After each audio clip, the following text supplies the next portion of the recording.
Bismillahirrahmanirrahim. The story of Yusuf alayhi salam, part 3. Yusuf's days in the dungeon. The Prophet Yusuf alayhi salam and his cellmates. The Quran informs us that 2 other young men were thrown into the dungeon along with Prophet Yusuf alayhi salam, and that they asked him to interpret their dreams. 2 servants entered prison along with him. One said, "I dreamt that I was pressing grapes." The other said, "I dreamt I carried bread upon my head and birds were eating it." Tell us the true meaning of these dreams. We see that you're one of the righteous. Surah Yusuf, chapter 36. It will be recalled that Allah had taught Prophet Yusuf to interpret people's words. That was why his cellmates asked him to interpret their dreams. One point is worthy of note here. How did they know that Prophet Yusuf possessed such knowledge and wisdom? The statement in the next part of the verse shows the answer to the question. The others in the dungeon said that they saw him as one of the righteous. This shows that throughout his time in prison, Prophet Yusuf behaved like a true believer, which influenced the people around him. It appears that Prophet Yusuf's behavior, nature, and external appearance were all of a kind to inspire confidence in others. In fact, even someone's facial expression can make people around sense that he is a true believer. When Allah refers to believers in the Quran, He speaks, "Their mark is on their faces, the traces of prostration." The marks from prostration referred to here are probably not restricted to the physical marks which result from long hours of prayer, but also include the light of faith that illuminates a person's face. Allah knows best, of course. The uprightness displayed by Prophet Yusuf in the dungeon shows us an important quality of believers. The believers display the same impressive integrity wherever he may be. That is because believers live to earn the good pleasure of Allah, and Allah is everywhere in His knowledge. Allah is always with the believer, whether in prison, at home, walking in the street, writing at his desk, eating or watching the television. He enfolds the believer and knows everything he says or that passes through his mind. That is why a believer's preference for good behavior and morals does not change according to his situation. Believers constantly strive to exhibit a consistently high standard of morality and conscience. That was why Prophet Yusuf's cellmates trusted him, so that he was a good person and sought his advice. Prophet Yusuf began to speak after they had made their request, as will be seen from the verses below. However, he trod a very intelligent path in doing so. He directed the flow of talk in the direction he considered most appropriate, and dealt with what he regarded as the more important and pressing issues before moving on to subjects that most interested them. He said, "No meal to feed you will arrive before I have informed you what they mean. That is part of what my Lord taught me, for I have left the religion of a people who clearly have no faith in Allah and disbelieve about the world to come. I hold fast to the creed of my forebears Ibrahim and Ishaq and Yaqub. We don't associate anything with Allah, and that is how Allah has favored us and all mankind, but most do not give thanks. My fellow prisoners, are many lords better, or Allah the only one, the conqueror? What you serve apart from Him are only names which you and your forefathers have made up." There is no mandate for them from Allah. Allah is alone, is qualified to judge. His order is to worship none but Him. That is in the truth, the straight and upright religion, but most of mankind simply do not know. Surah Yusuf chapter 37 to 40. As can be seen, Prophet Yusuf told them of the oneness of Allah and the evils of polytheism. He explained the twisted nature of the system of ignorance in which they lived and recommended that they serve Allah alone. While he spoke, he also gave examples of past prophets, recalling how they all had been part of the same divine religion. He also asked questions to encourage the people he was speaking with to think. For example, he asked, "Are many lords better, or Allah the only one, the conqueror?" At the same time recalling Allah's name as the conqueror. Thus he tried both to get them to think and to have awe of the glory of Allah. He then recalled the idols that his listeners worshipped, saying that these were nothing but superstitions, false idols inherited from the time of their ancestors, that lacked any evidence of authenticity. He explained that it was a sin to worship anything other than Allah, and that most people were unaware of this, and then invited them to the true path. The steps taken by Prophet Yusuf illustrate the kind of sound approach that should be employed when explaining Islam to people, recognizing the opportunity that presented itself in their desire to broach the subject. He first explained what he wished to speak about in some detail. Having done this, he then moved on to answer their question regarding the interpretation of their dreams. "My fellow captives, one of you will serve his Lord with wine, the other of you will be crucified, and birds will eat his head. The thing you asked about is foreordained." He said to them, he knew he was saved. "Please mention me when you are with your Lord." But Satan made him forget to remind his Lord, and so he stayed in prison for several years. Surah Yusuf chapter 41 to 42. Careful attention to the second verse shows that Prophet Yusuf actually behaved rather intelligently after speaking about the interpretation of their dreams.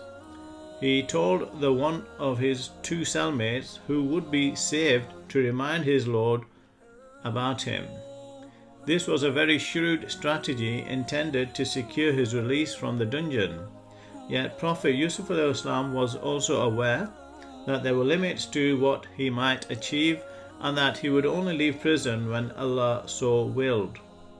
In fact, as can be seen in the last part of the verse quoted above, Satan caused that individual to forget Prophet Yusuf who spent many long years incarcerated. However, the Prophet also knew that this was the most advantageous outcome. This was actually a test calling for patience, and there is no doubt that spending long years in prison and even being forgotten would be very hard for most people. Yet Prophet Yusuf here confirms the superiority of his moral values and faith, greeting everything that happened to him with submission to the will of Allah. One day the ruler wished to have one of his dreams interpreted. He sought out the most reputable seers and wise men in the country. The plot against Prophet Yusuf is revealed. As related in the Quran, Prophet Yusuf spent long years in the dungeon. One day, however, the ruler wished to have one of his dreams interpreted. The best known seers and wise men in the country were summoned for the purpose. Yet they all said that the ruler's dream was very confused and were unable to interpret it. A short while after, however, one of Prophet Yusuf's former cellmates remembered him. The king declared, "I dreamt of 7 fat cows with which 7 thin ones ate, and 7 green ears of wheat, and some others which were dry. O counselors, explain my dream to me, if you are those who can interpret visions. They said, a jumbled mass of mixed up dreams. We do not know the meaning of such things. The one of them who had been saved then said, remembering after a period, I will tell you what it signifies, so send me out. It appears that events unfolded in a totally unexpected way, and that Prophet Yusuf al-Islam, who had been forgotten in the dungeon for so long, had finally been remembered. It was actually written in Prophet Yusuf's destiny that he would only be remembered after so many years had gone by, which is why events took the course they did. It was Allah who sent the ruler his apparently confused dream, inspired in him the desire to have it explained to him, did not allow anyone to interpret it satisfactorily, and caused the former prisoner to remember Prophet Yusuf al-Islam. Allah had determined all these things in advance. The Quran goes on to describe how events unfolded. O truthful Yusuf, tell us of 7 fat cows, which 7 thin ones ate, and 7 green ears of wheat, and some others which were dry, so that I can return to them and let them know. Surah Yusuf chapter 46. The way his cellmate addressed Prophet Yusuf al-Islam is of particular interest. O truthful Yusuf, we can see from this expression that people could easily perceive the uprightness and pleasing manner of the true believer, which characterized Prophet Yusuf al-Islam. Like every prophet, Prophet Yusuf's behavior expressed his own certainty and inspired confidence in those who encountered him. His former cellmate was aware of his capacities and approached him, seeing that he was truthful and trustworthy. When they met, he asked for an interpretation of the ruler's dream. Prophet Yusuf al-Islam provided an interpretation in these terms. He said, sow for 7 years in the normal way, and leave that which you harvest in the ear, except for a small amount from which you eat. Then after that 7 hard years will arrive in which you can eat from what you set aside for them, except for a little which you store. Then after that another year will come in, which the people will be helped by rain in plenty, and when they once more will press. Surah Yusuf chapter 47 to 49. When the ruler learned how Prophet Yusuf al-Islam had interpreted his dream, he called him into his presence. When the ruler's messenger came to Prophet Yusuf al-Islam, the Prophet employed a very intelligent strategy. In order for it to emerge that he had been thrown into prison and slandered, although he was entirely guiltless, and in order that the truth should come out, instead of obeying the summons at once, he sent the messenger back to the ruler with a series of questions that would cause the matter to be looked into again. He inquired after the women who had cut their hands, who were witnesses to Prophet Yusuf's innocence and to Aziz's wife's lack of chastity. They were all first-degree witnesses, although the kind of environment in which they could give evidence had not existed previously. For that reason, Prophet Yusuf al-Islam used this opportunity most wisely. The incident is described as follows. The king said, "Bring him to me straightway."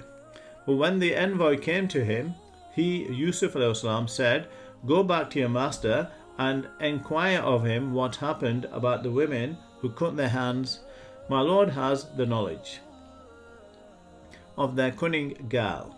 In response to Prophet Yusuf's question, the ruler gathered the women together and asked for the truth of the matter. He said, "What was this past affair of yours when you solicited Yusuf?"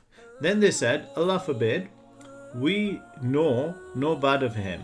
The governor's wife then said, "The truth has now emerged. Indeed, I tried to seduce him. Then and he has simply told the honest truth. Surah Yusuf, chapter 51. After so many years, the truth finally emerged. It was realized that the women had set a trap for Yusuf alayhi salam, and that he had acted with virtue in the face of the woman's ugly proposition. However, the years he had spent in prison, even though his innocence was quite obvious, were by no means a loss of misfortune. Allah had already planned every moment he experienced, and that plan contained great compassion and good. Being in the dungeon had served as a vehicle for Yusuf's spiritual education, and in order for him to grow in depth and maturity. He drew close to Allah by means of his pleasing attitude. All troubles and difficulties in this world are recompensed in the hereafter. Allah promises those of his servants who are patient in the face of difficulties in this world, those who submit and are grateful to him, even in the most difficult conditions, a pleasing life in the hereafter and his good pleasure. Furthermore, the time Prophet Yusuf ﷺ spent in the dungeon was also a vehicle for another auspicious matter, since Allah had so ordered the political environment in Egypt that it became a means whereby he was able to come to power. When we look at the next episode in the story, we see that after the women confessed the truth, Yusuf ﷺ said to the intermediary, "In this way the vizier, who may know at last that I did not dishonor him behind his back, and that Allah most surely does not guide the deviousness of the dishonorable. I do not say myself was free from blame. The self indeed commands to evil acts, except for those my Lord has mercy on. My Lord, he is forgiving and merciful." The striking point here is that Prophet Yusuf ﷺ again reminded those around him of Allah. He said that Allah never allows the treacherous plans of those who set cunning traps to succeed, and that he eventually causes the truth to surface. This is an important point, because the slanders against Prophet Yusuf ﷺ came to light by Allah's permission. The ruler and the people learned the truth at the moment and in the manner Allah desired. The destiny Allah determined went into effect and gave rise to the best and most favorable scenario.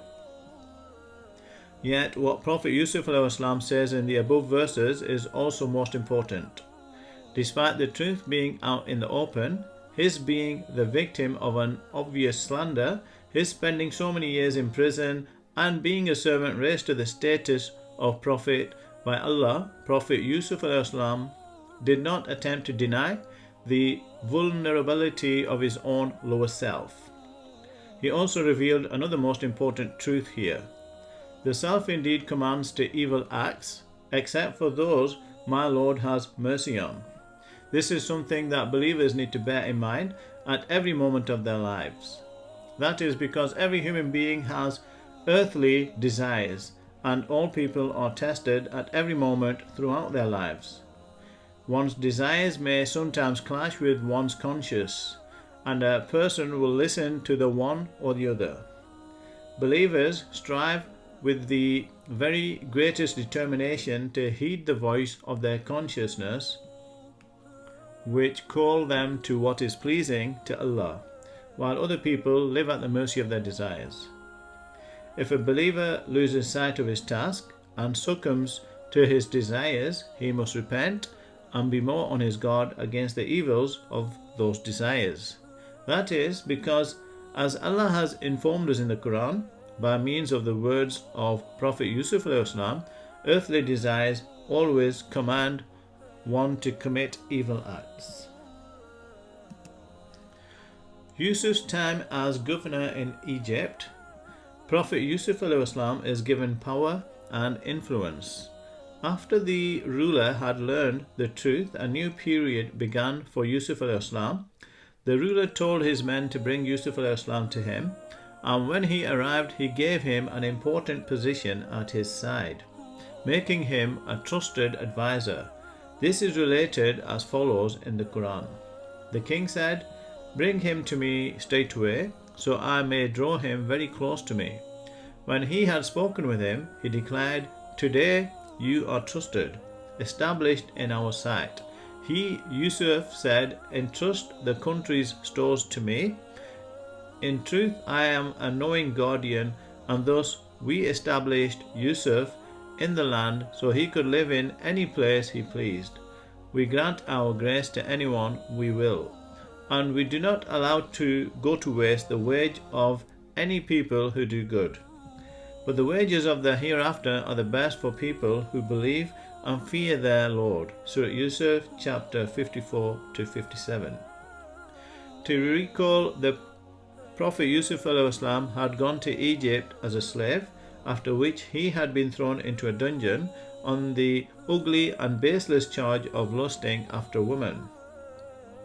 However, Allah brought about a change that would have appeared impossible on the surface, making Prophet Yusuf a man whose word counted in the Egyptian government, bringing to pass that which on the face of it might seem quite impossible. Belongs to the realms of Allah's wisdom and vastness. As we are informed in the Quran, how many a small force has triumphed over a much greater one by Allah's permission.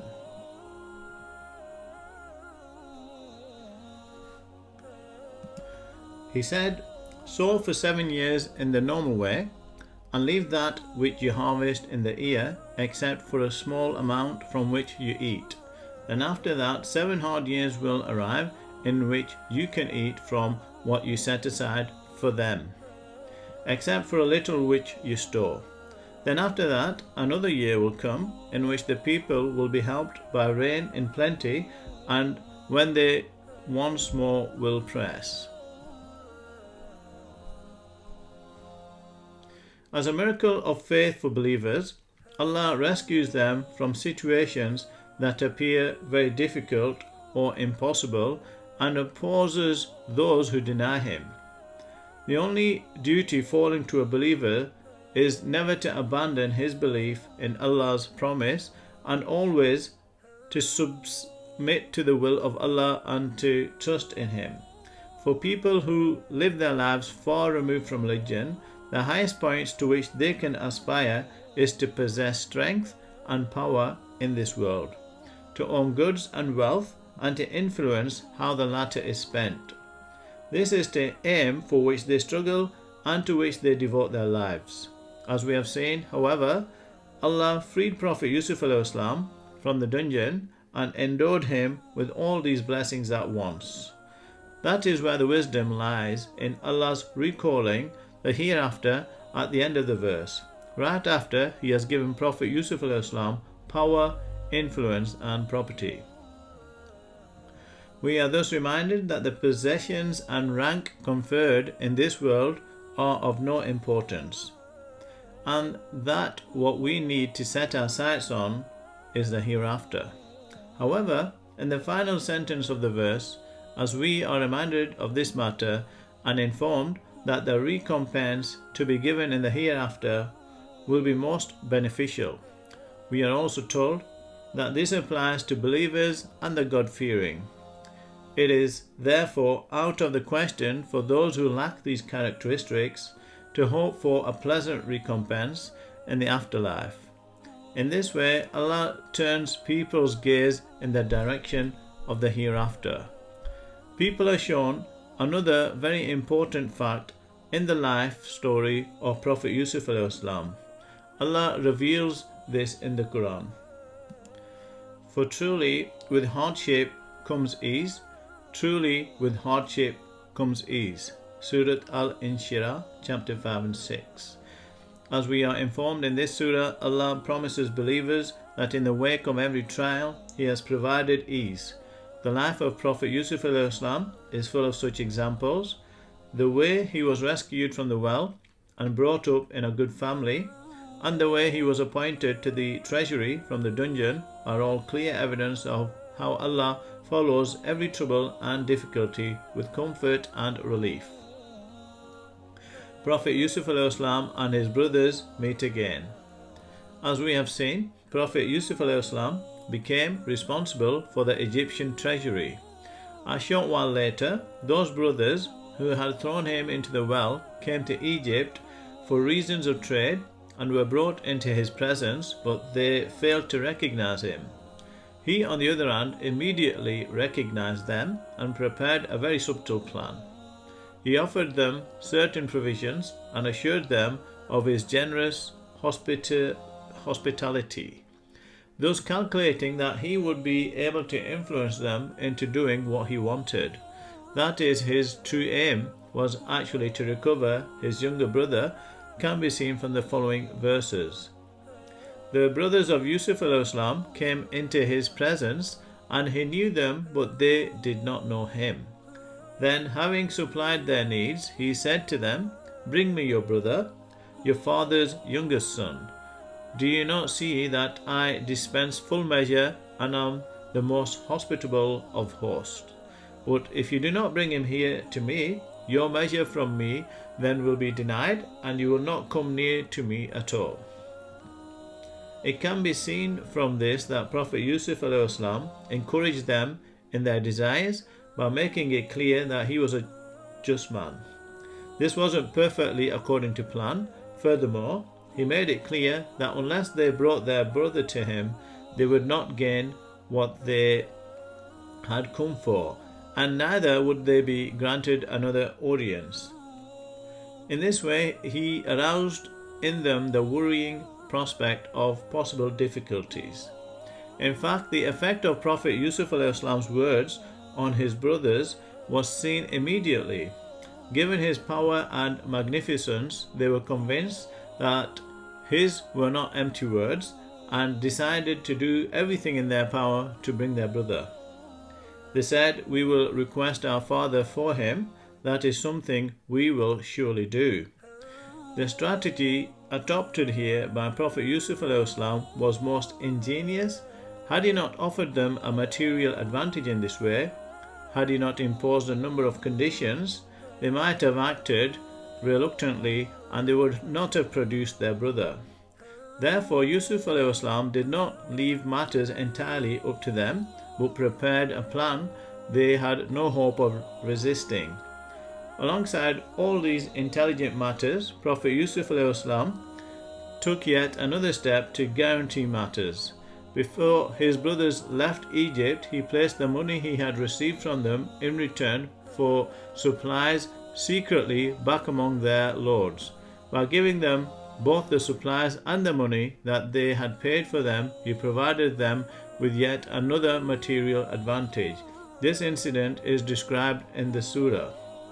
He told his serving men put back their goods into their saddlebags for them to find when they arrive back to their families, so that perhaps they will return again.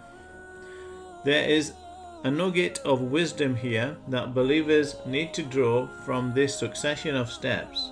When one reaches an agreement with people whose consciences cannot be trusted and who are weak in faith and morals, it is important to take all possible measures against the possibility of their breaking that agreement and to ensure they do that which is required of them.